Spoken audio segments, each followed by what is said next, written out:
the Swedish Eto, who could be the missing piece of the puzzle for many big teams in world football, or a big fish, small pond striker who would struggle to justify £200 million valuation. Just how good is Alexander Isak?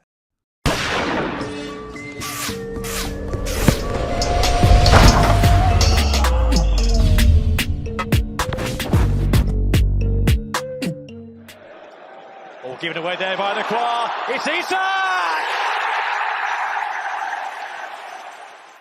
From a non-penalty XG standpoint, Isak doesn't profile as an elite volume shooter in the mold of a Haaland, Mbappe, Osimhen, but what sets him apart is that finishing efficiency. 23% goal conversion rate. He's converting chances at a much higher rate than someone like Kylian Mbappe, who hovers close to 15%, tends to waste a lot more opportunities.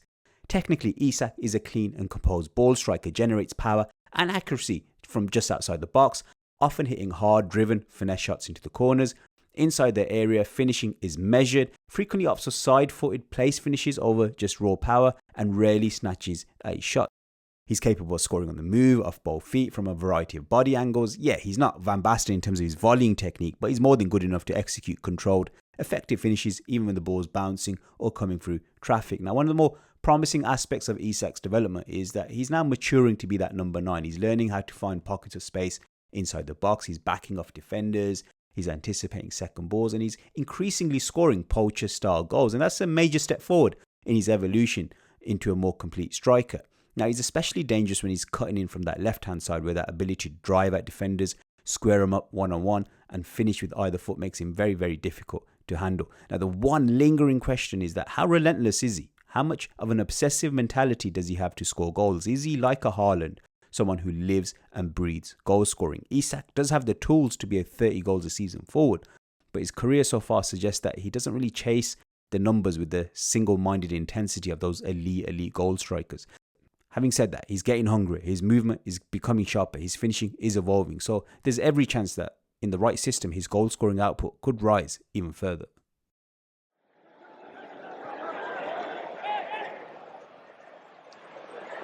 Isak. From a statistical point of view, Isak attempts 3 dribbles per game, which is significantly more than the likes of Julian Alvarez and triple the volume of Erling Haaland. Now, 44% success rate does raise concerns about efficiency. On paper, it suggests a player who loses the ball frequently when dribbling, but the number doesn't tell the full story. He engages in high difficulty dribbles. Whether he's squaring up a fullback in a wide channel or he's back to goal against a centre-back, Isak uses sharp changes of direction and deceptive touches to buy time and space. That first touch is elite, and he can use it to even beat a man directly. And he's very unpredictable. You see him pulling off step overs, Ronaldo chops, subtle foot rolls, and defenders struggle to anticipate what he's going to do next. Unlike a winger though, he doesn't really dribble for volume, he dribbles with purpose. He uses it to create separation for shots, delay for passing angles, and manipulate defenders to open up lanes. So he's more of a dribbling centre forward than a wide forward. Notable parallels. We're expecting a good amount of added time at the end of this first half, incidentally, with the various delays. In terms of link-up play, Isak isn't going to become a number 10. He doesn't dictate play in the final third. Someone like Rooney, once he lost his pace, could play as a number 10. He was more of a 9.5. I say Isak, whilst he does have certain false 9 elements, he operates more like a Benzema, a focal point who can drop deep, link up play, bring others into the game without necessarily needing to be the primary creative force of the team.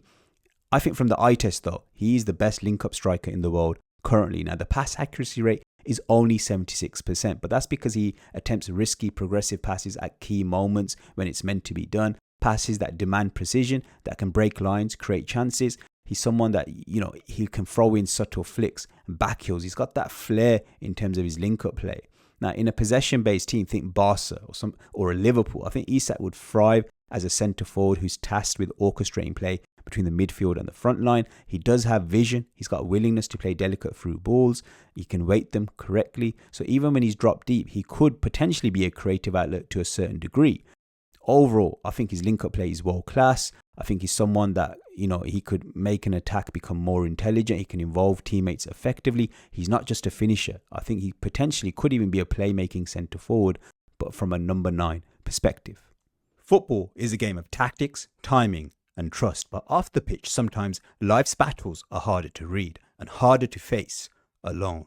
I talk tactics all the time, but let's be honest, when your mind's not in the right place, even the best system can fall apart. And that's where today's paid partner, BetterHelp, comes in.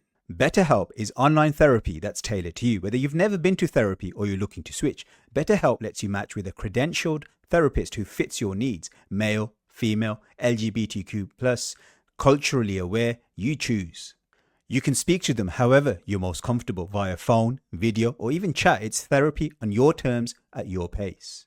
There's a link below that gets you 10% off your first month. It's betterhelp.com/Pythagoras in boots. No pressure, just all the support you need, like a coach for the mind. Opponents were put under pressure there. This is Isak. This is Tonali!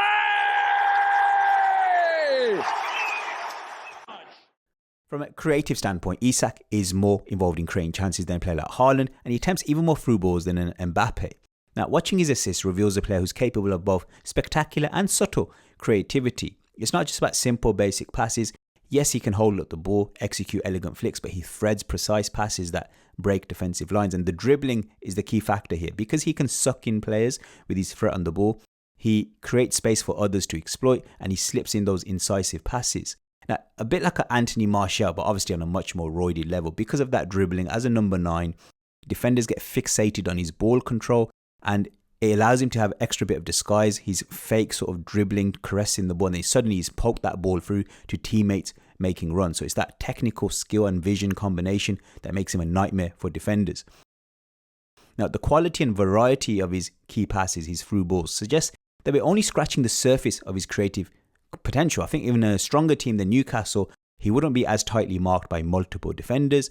He'd have players around him who are going to probably finish the chances that he creates for them. So that football IQ in a more superior environment could really, really come to the fore. Looking to pick out Lewis Hall here. It's a really great cross. What a delivery! Newcastle score! From an aerial perspective, Isak competes in more duels than someone like Mbappe, who often avoids these battles entirely. But the effort, whilst it's there, the end product isn't necessarily impressive. His aerial duel success rate sits at just 26%, which is quite low. He's not in the same bracket as aerial powerhouses like a Osimhen or a Haaland. Now, in terms of actual goal threat from headers, the numbers aren't necessarily terrible. He's loosely keeping pace with Haaland inside the box statistically. But in truth, that feels deceptive. I think Haaland poses a genuine and constant threat in the air. You can see teams trying to set up just to almost neuter his jumping, whereas Isak doesn't have that same presence or tactical impact. Now, what stands out on the eye test is that his heading doesn't come across as a natural strength. His timing is sometimes off. Sometimes he misjudges the flight of the ball. The connection sometimes lacks conviction, either looping off his head rather than being struck in, cleanly. There's a sense he's not fully confident in his own heading ability. He's no killer in the air. This isn't Shearer. This isn't Giroud. Now, this deficiency may be one of the factors that's holding Isak back from being a very prolific striker in terms of the raw numbers. He's not generating those easy poacher-style headed goals regularly enough that elite centre-forwards tend to stack up. Livramento did really well! I think of Brentford coming back from 2 down with 8 minutes to go against Manchester City. Defensively, Isak sits somewhere in the middle of the spiker spectrum. He doesn't work as relentlessly as, say, a Julian Alvarez, who's constantly buzzing, harrying defenders, but he certainly puts in more effort than the likes of Osimhen, Haaland or Mbappe. Dual success rate close to 50%, which is respectable for a forward. At a club like Newcastle, especially under someone like Eddie Howe, work rate is non-negotiable. You don't lead the line unless you're pulling your weight. That said, he's not someone you want to overexert in a pressing system, as his lean, long-limbed frame may not hold up to constant intensive defensive actions without increasing the risk of injury. Physically though, he is well equipped to defend in spurts. Height, range, long stride allows him to cover ground quickly, get that leg in, block passes that more compact strikers wouldn't reach, capable of pressing passing lanes with good awareness, and will throw himself into sliding tackles when needed, though the execution can at times be a bit rash. Isak just had a little nibble at kick up 2 as well. Digs out the delivery. Newcastle.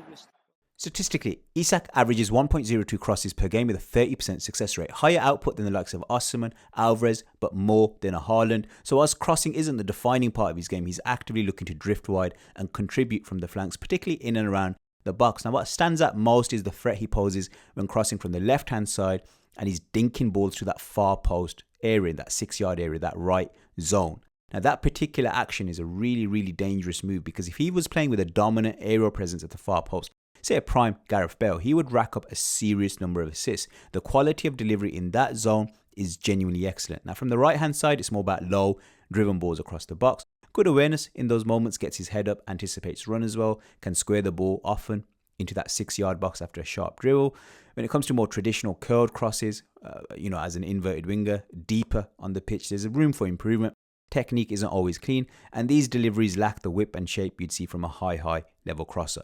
Overall, dinked crosses from the left, real weapon, not a volume crosser, but when the moment's right, he can deliver with good accuracy, good intention, and when he's using his dribbling to sort of square people up and create that extra bit of time and space, he can open up teams once he's found pockets out wide. And it's sprung out to Isak, and Newcastle look to spring forward again. When it comes to long passing, Isak boasts a solid 66% success rate. Now that's pretty high for a centre forward, considering that most strikers aren't expected to make many long passes per game. Now, whilst he doesn't attempt them frequently, the usage is smart and it's situationally effective. Now, what's particularly impressive is how he incorporates long passes into his link-up play. Now, for example, let's just say he's received a difficult long ball. He's controlled it cleanly, but even before being closed down, he's immediately released it diagonally to the flanks, a lofted switch of play. Now, that's executed under pressure, back to goal, and it reflects a really high level of composure and vision. So it's not just about the pass, but how and when he plays it that stands out. Now, let's just say the ball's on the floor, then his technique isn't as spectacular when it comes to traditional, expansive, long passing. Now, if you asked him to open up a defence vertically from deep with a 40-yard pass, a la Harry Kane, I don't think that's really part of his game. He's not really that deep lying playmaker or someone that's going to consistently hit thread-raking, lofted balls from midfield. But in transitional moments, when he's slightly dropping deeper, the team's looking to counter, then he can be useful because he can scan quite quickly for wide runners and quickly release the ball into space with good accuracy. It's official, Pythagoras in Boots is on the BBC. From going viral at the Amex to taking on the crossbar challenge at Goodison Park in front of 40,000 fans to talking transfers with Sammy Mokbil outside the Theatre of Dreams and then live in the Match of the Day studio. This is The Last Pundit Standing, streaming now on BBC iPlayer. Marks out of 10 for yourself? I'm going to give 12.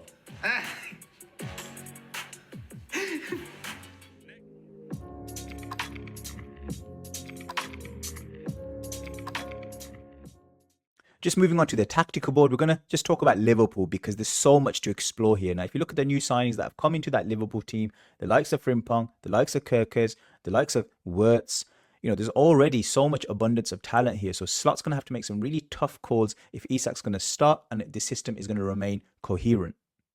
The first option we're going to look at is the 4-3-3, quite similar in system to last season.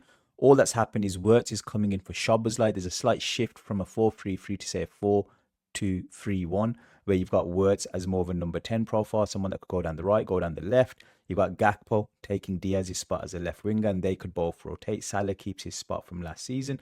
And now you've got fresh fullbacks in Kirkers and Frimpong. So it's a bit of a copy and paste from last season with minor tweaks from a tactical perspective. And what you've got is a massive upgrade at number 9, instead of, say, a Darwin Núñez type figure in Isak. So if he comes into that type of system, it's quite similar to what he's experienced at Newcastle. From a Liverpool perspective, it's a similar style of play to what they've got last year. It's just literally upgrades in all these different various positions.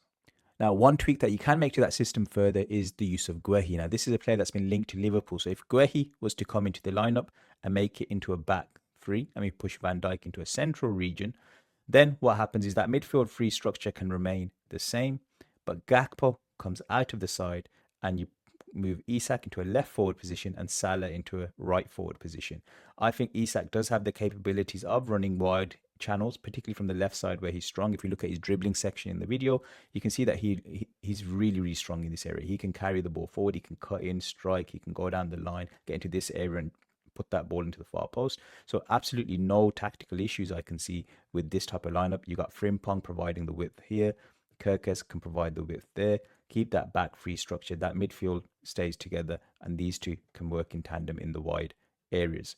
So just that little shift there by bringing Guehi in for Gakpo, you still get a very functional team.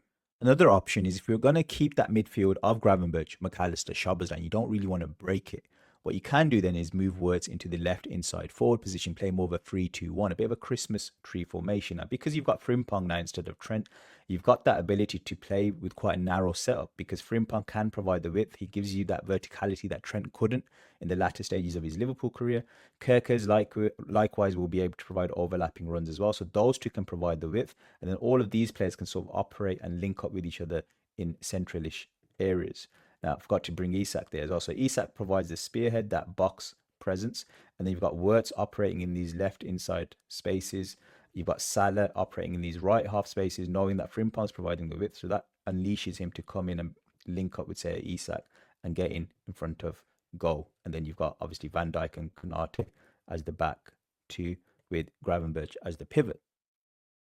One final thing I want to talk about is that if Guehi does come into the team, another option is a 3-4-2-1, similar to what you see from Amorim, but it's going to be executed a hell of a lot better. Now, you've got Guehi as the left centre-back, and you've got the back three structure there in possession. What I would like to see then is maybe a Gravenberch as your deeper lying midfielder to the left side, purely because if you've got Wirtz operating in this left half space, you don't want McAllister also on that side, because Wirtz is the type of player that can pick up the ball in these channels as well. So you want someone on the opposite side that can do the same, and McAllister could do that. So I'd probably go Gravenberch left CDM for this, McAllister right CDM with the freedom to get forward. Wirtz sort of left cam, Salah right cam / support striker. So this can almost form into a 3-5-2, or it can become a 3-4-2-1. So it's quite fluid. And then if someone like Isak drops into these positions, Salah will get in on goal. This system is very, very geared towards maximizing Mo Salah. And the reason why I say that is because of that back three structure, Frimpong has even more freedom to get forward. Doesn't have to worry about playing in a back four and defending in these areas, because Konate's got that freedom to defend that channel, knowing he's got another two centre-backs next to him, protecting him. This formation to me looks incredibly balanced. So I wouldn't be surprised if they did sign Guehi, if they did sign Isak, the 3-4-2-1 could be the one to watch.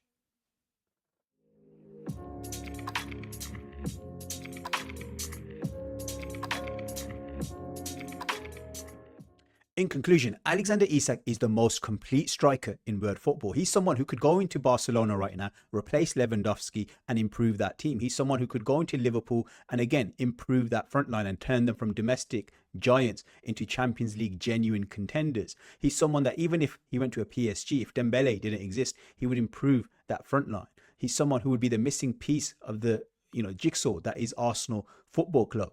He's 25 years of age. So that makes him a worthwhile investment, because he's a player who's going to be around at the highest level for the next 6 years. Unlike many strikers on the current market who are being overinflated in terms of their price, they're quite raw. I'm looking at players like Ekitike, brilliant player, but he's raw. There's no guarantee that it's all going to come together in terms of ball striking. You look at someone like Liam Delap. He's got great enthusiasm, great energy. Does he have the subtlety in his finishing? Does he have the all-round game at this moment in time? No, he's a bit of a project striker. There's a lot of project strikers around. Gyökeres, tested in a weaker league. Seshko, still learning to get to grips with his limbs, improving in a goal-scoring sense. But again, his hold-up play, his link-up play is still raw. Isak is already the complete package. He's ready to hit the ground running for whatever team that signs him. So you can see why Newcastle would be so hesitant to depart with him for anything less than £150 million. I do think that £200 million with his injury record, I'm not sure if that's a fair valuation for him, but I can definitely see why you'd want to go £120 million upwards for a player like Isak, because he's as guaranteed as you're going to get of someone that's going to hit the ground running, because his link-up play is elite. He can score a variety of goals. I think his mentality, it's tried and tested in the Premier League.